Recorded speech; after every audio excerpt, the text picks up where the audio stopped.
Estamos en el tiempo de preguntas y respuestas. Tú preguntas, Dios responde. Estemos atentos a las respuestas del Señor, aquí, en Exponiendo la Palabra. Gloria a Dios. Hoy responderemos una pregunta, como siempre. Dice la pregunta: ¿estamos viviendo el último avivamiento de la iglesia? ¿La iglesia se llenan? Esa es la pregunta. La respuesta es esta: en repetidas ocasiones he dicho que creo firmemente que estamos viviendo la etapa más interesante de la iglesia.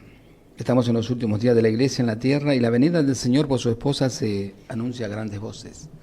Y por ejemplo, Mateo 16:12 dice: mas él, hablando de Jesús, respondiéndole les dijo: cuando anochece decid tiempo, porque el cielo está estrellado, y por la mañana habrá tempestad porque tiene nubes el cielo. Hipócritas, le dijo Jesús, que sabéis distinguir el aspecto del cielo para saber si va a llover o no, estrellado, mas las señales de los tiempos no podéis. O sea que Jesús estaba quejando de que ellos podían discernir lo que podía llegar a ocurrir al día siguiente a través de lo que del estado del cielo, pero no sabían distinguir el tiempo en que estaban viviendo. Lo primero que no supieron distinguir era que la vida estaba delante de ellos, que aquel que habían anunciado que iba a venir un día a Israel a libertarlo de sus pecados, ya no de Roma, sino de su vida de pecado, estaba con ellos. Aquel que ellos hablaron tanto, el Emanuel, el Dios con nosotros, el que iba a nacer en Belén, el que iba a ser el príncipe de su pueblo, estaba entre ellos, y ellos no se dieron cuenta. Mateo 13:28 dice: de la higuera aprended la parábola. Cuando ya su rama está tierna y brotan las hojas, sabéis que el verano está cerca. Buenísimo, ¿no? Así también vosotros, cuando veáis que suceden estas cosas, conocéis que está cerca la puerta. De cierto os digo que no pasará esta generación hasta que todo eso acontezca. Creo con todo mi corazón, y los hermanos fieles en el mundo entero perciben lo mismo, que estamos en los últimos tiempos para la iglesia acá en la tierra y corresponde al gran avivamiento de la apostasía. Dios en su infinita misericordia nos reveló cómo habría de ser estos últimos días, tiempo peligroso. Es más, los comparó con los días de Noé. ¿Qué dijo? Que los días de su venida serán como los días de Noé, como los días de Sodoma y Gomorra. Mateo 24:37 dice: más como en los días de Noé, así será la venida del Hijo del Hombre. ¿Y cómo dice que fueron los días de Noé previos al diluvio? Se casaban, se daban en casamiento, hacían fiesta, iban, venían, o sea, estaban totalmente ajenos a la vida de Dios. No les interesaba quién era Dios, qué hacía o qué no hacía. Génesis 6:5 dice: y vio Jehová que la maldad de los hombres, que era mucha en la tierra, y que todos los pensamientos del corazón, o todos los designios de los pensamientos del corazón, como quiera, de ellos eran de continuo solamente el mal. Entonces, cuando yo leo este versículo digo, no puedo creer. Si Dios creó al hombre a su imagen, a su semejanza, le dio cualidades, le dio virtudes, le dio honestidad, le dio sencillez, le dio sensibilidad. Y sin embargo acá dice que todos los pensamientos del corazón de ellos era de continuo el mal. Y usted traslada ese versículo de la época de Noé a la época del siglo XXI y estamos en la misma. Gran parte de todos los designios y los pensamientos de los hombres es continuamente el mal. ¿Cómo podemos hacer para engañar, para mentir? ¿Cómo podemos hacer para que estas cosas es discontinuo? No existe el bien. Es más, las noticias, las que prevalecen, no son las noticias de cosas buenas que edifican y que dan ganas de seguir viviendo y que uno se sienta honrado de estar viviendo en la tierra. No, son todas malas, perversas. La maldad está ocupando el primer lugar en todas las cosas. Dice: es lo mismo que Dios nos advirtió que ocurriría con la generación que habría de estar presente para este magno acontecimiento cuando el Señor venga por su iglesia. Segunda Timoteo 3:3 te dice: los malos hombres y los engañadores irán de mal en peor, engañando y siendo engañados. Eso es algo que uno tiene que aprender. Si yo me especializo en engañarlos, a mí hay otro que me va a estar engañando. Yo no me la voy a llevar de arriba. Es así de sencillo. Pero si yo busco la manera de guiarlos a la verdad, hay otro que me está ayudando a guiarme a la verdad. Segunda Tesalonicenses 2:11 dice, por esto Dios los envía, que envía a Dios un poder engañoso para que crean la mentira. Es tanta la veces que Dios habló a través de Noé en aquel entonces, de que se arrepientan, de que se venía el diluvio. Según la historia y los cálculos que se hizo fueron 120 años, pero que a la gente no le importó, no le interesó qué es lo que está pasando en la realidad de hoy. A la gente no le interesa, no le importa la vida de Dios. Según Tesalonicenses 2:12 dice, a fin de que sean condenados todos los que no crecieron a la verdad, sino que se complacieron en la injusticia. La verdad es Cristo, nunca se olvide. No, usted no puede decir que la verdad la tiene una denominación, porque eso es mentira. La verdad es Cristo. San Juan 14:6, yo soy el camino, yo soy la verdad, yo soy la vida. Listo, punto, no se discute. Así que si usted sigue a Cristo, usted va a estar en la verdad. Pero si usted rechaza a Cristo, porque acá dice que por esto Dios le envió un poder engañoso para que crean la mentira, a fin de que sean condenados todos los que no crecieron a la verdad. Y hay muchos creyentes que no creen en la verdad. ¿Sabe? Dios nunca ha dicho la mentira que predican en muchas iglesias, que finalmente todos se convertirán con la predicación del Evangelio. Recuerdo hace muchos años haber escuchado a estos falsos profetas que anunciaron que, por ejemplo, Guatemala sería para Cristo, que Costa Rica sería para Cristo, y se pasaron hasta Chile repitiendo la misma falsa profecía, arrastrando muchos discípulos y mucho dinero. Todos esos engaños fueron creídos únicamente por aquellos que no leen las Sagradas Escrituras, porque bien sabemos que allí Dios nos dice que la única nación que será finalmente para Cristo es Israel, y esto no ocurrirá hasta que la iglesia sea llevada por el Señor a las mansiones celestiales que nos fue a preparar, San Juan 14. Romanos 11:25 dice, porque no quiero, hermanos, que el apóstol Pablo nos está hablando, dice que ignoréis este misterio, para que no seáis arrogante en cuanto a vosotros mismos, que ha acontecido a Israel endurecimiento en parte, hasta que haya entrado la plenitud de los gentiles. Y luego todo Israel será salvo. En nuestros días los comerciantes de la fe tanto han mentido y robado al pueblo que han terminado creciendo su propia mentira, ¿no? Por ejemplo, de primicia, pacto, los conciertos musicales, los seminarios, los eventos, la venta de comida, de hermanas laboriosas que colaboran con productos para cocinar y luego vender. Todo es un comercio vergonzoso que hace que lo que debería ser la casa de Dios, y eso lo han transformado en cueva de ladrones. Como lo dijo el Señor al comienzo de su ministerio a los religiosos hipócritas de esa época, y luego al finalizar su ministerio, Jesús fue 2 veces al templo a echarlos. La primera vez fue y los echó a todos y le dijo lo mismo, en mi casa será casa de oración y ustedes lo convirtieron en cueva de ladrones. Se suponía que tenían que haber sido todos, no tendría que haberse quedado ninguno, ¿verdad? Sin embargo, después tuvo que volver ahí al final de su ministerio y echarlo de nuevo. O sea, no lo entendieron, no les quisieron escuchar, no les importa. Antiguamente en la iglesia se percibía el grato aroma de la presencia del Espíritu Santo. Y solamente se huele el olor inconfundible de frituras y comida que luego venden sin ninguna vergüenza en la que debería ser la casa de Dios. Y a todo esto habría que añadir la venta de rifas, entrada para diversos espectáculos, concursos de belleza y una lista interminable de artimañas que han elaborado para sacar el dinero de los hermanos, que con mucho esfuerzo se han ganado honradamente el sueldo para el sustento de su familia, y luego se ven despojados por personas inescrupulosas. Juan capítulo 2, verso 13 dice, estaba cerca la Pascua de los judíos y subió Jesús a Jerusalén, y halló en el templo a los que vendían bueyes y ovejas y palomas, y a los cambistas allí sentados.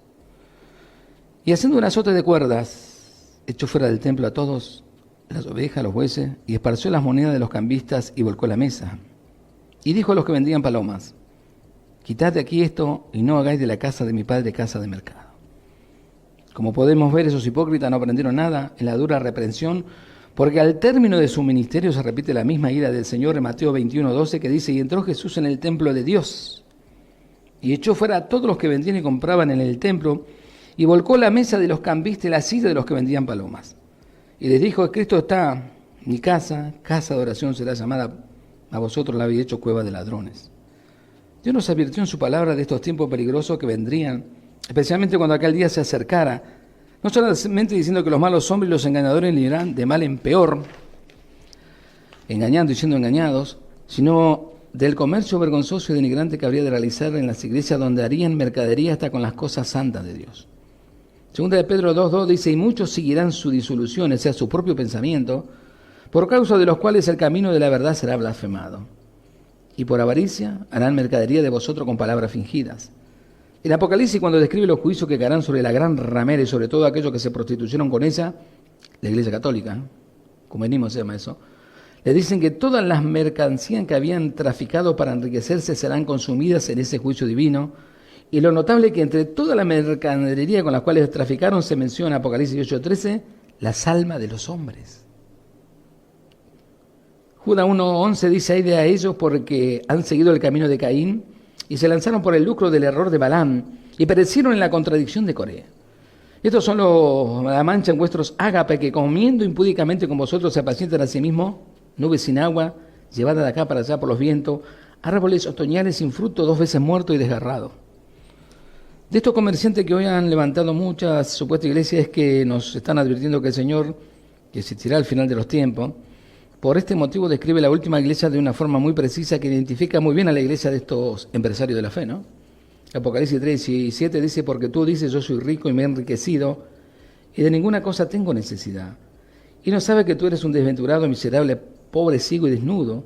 Y el Señor en su infinita misericordia continúa llamando desde afuera de estos recintos el arrepentimiento. Apocalipsis 3:20 dice: aquí yo estoy a la puerta y llamo. Si alguno oye mi voz y abre la puerta, entraré a él y cenaré con él y él conmigo. No está en la puerta del corazón de nadie, está en la puerta de la iglesia de estos últimos tiempos. Pero todo esto habría de cumplirse como Dios anticipó en su palabra. Hechos 20:29 dice: porque yo sé que después de mi partida, habla el gran apóstol Pablo. ¿Qué va a pasar, Pablo? Entrarán en medio de ustedes lobos rapaces que no los van a perdonar. Y que de vosotros mismos se levantarán hombres que hablen cosas perversas para arrastrar tras sí a los discípulos. Los enemigos nuestros nunca estuvieron fuera de nosotros, estaban dentro del sistema eclesiástico, porque es la única manera en que puede engañarlos. Lo que estamos siendo testigos es que aquello que Dios nos advirtió en su palabra que habría de suceder, especialmente cuando aquel día se acercara, hombres sin temor de Dios harían mercadería de vosotros con palabra fingida y arrastrarían a muchos por engaño y no escuadriñar las escrituras, serían atrapados en sus redes. Ciertamente estamos viviendo un gran avivamiento, pero el avivamiento de la apostasía, como predijo el Señor en su palabra.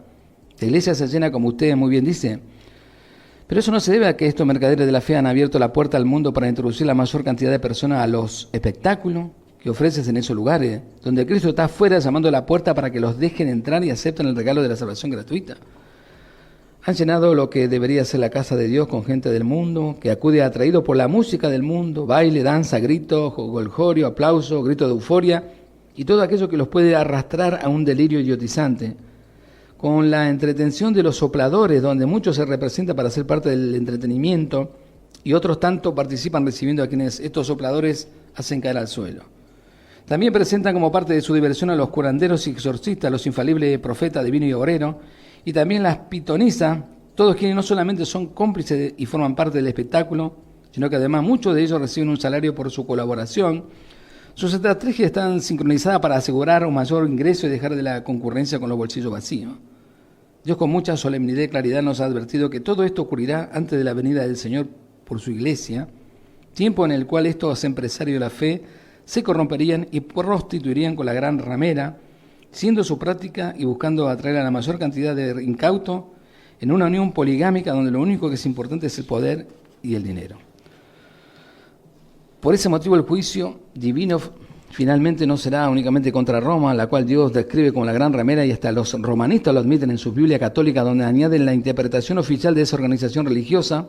Allí podemos leer, por ejemplo, en la Biblia católica Jerusalén, en la página 1782, cuando comenta sobre la fuerte descripción que hace Dios de Apocalipsis 17, 1 al 6, cito textualmente de esta Biblia católica: ven que voy a mostrar el juicio de la célebre ramera, que se sienta sobre las aguas. Con ella fornicaron los reyes de la tierra y los habitantes de la tierra se embriagaron con el vino de su prostitución. Me trasladó en el espíritu al desierto y vi una mujer sentada sobre una bestia de color escarlata, cubierta de los títulos blasfemos. También los pseudos evangélicos exhiben hoy pomposamente muchos títulos que han copiado de sus amigos los marianos. La bestia tenía 7 cabezas y 10 cuernos. La mujer estaba vestida de púrpura, escarlata. Púrpura y rojo son los colores eclesiásticos del romanismo y que hoy también muchos pastores y obispos evangélicos lucen orgullosamente. Resplandecía de oro, piedra preciosa y perla.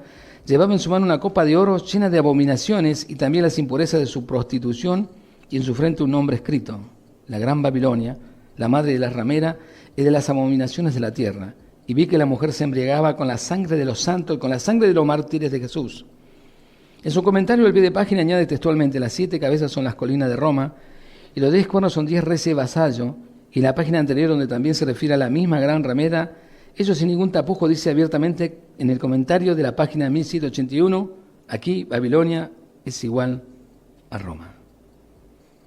¿Qué tal, no? Hasta los mismos católicos reconocen todo esto que van a hacer. Dios prometió un juicio que espera a la gran ramera que está sentada sobre muchas aguas. Las aguas de este libro del simbolismo de Apocalipsis significa, como lo dice en el capítulo 17 de Apocalipsis, me dijo también, las aguas que han visto donde la ramera se sienta son pueblos, muchedumbre, naciones y lengua.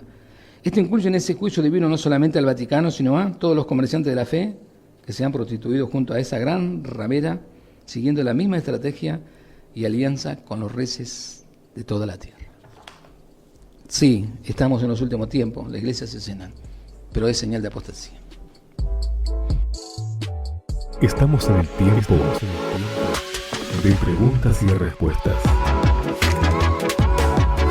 Tú preguntas, Dios responde. Estemos atentos a las respuestas del Señor, aquí en Exponiendo la Palabra.